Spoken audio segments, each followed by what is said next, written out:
What's up with it to the people out there?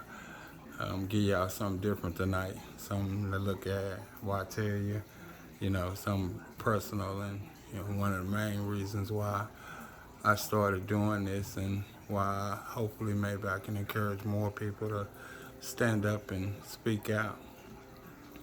It's about those unseen tears, and I know y'all like, what is he talking about?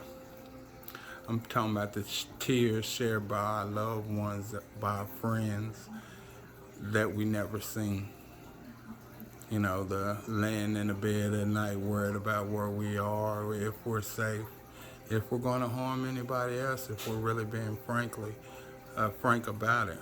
Uh, the daughters and the son. Right now there's a little boy in his room playing, and when that car door slams, that chill goes down his spine because he truly does not know which version of his father he's going to get. Same thing with the daughter at a softball game. She could be having the time of her life, but when she hears that particular voice in that particular tone, she already knows it could get explosive, it could get embarrassing.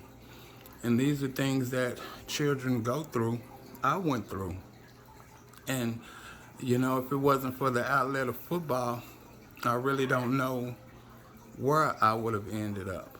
It was all God's plan, and I thank God for that gift of football. But I really don't know. I know people turn to gangs. I know people do all kind of different things to cope with life. The last video I made about sports, one of my friends shared a story that, he felt exactly what I was going through, but it was when he got rejected from the football team that he turned to a group of young men who embraced him. They did not have the best qualities, and he made the choices.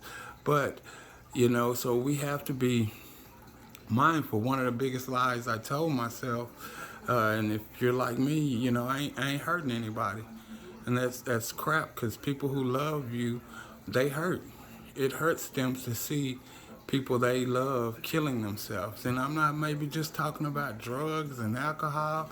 If you overeating yourself, that is painful to your relative, to your loved ones. If you are starving yourself, there are all kind of addictions out in this world that hinder us, that we might think there's no solution for.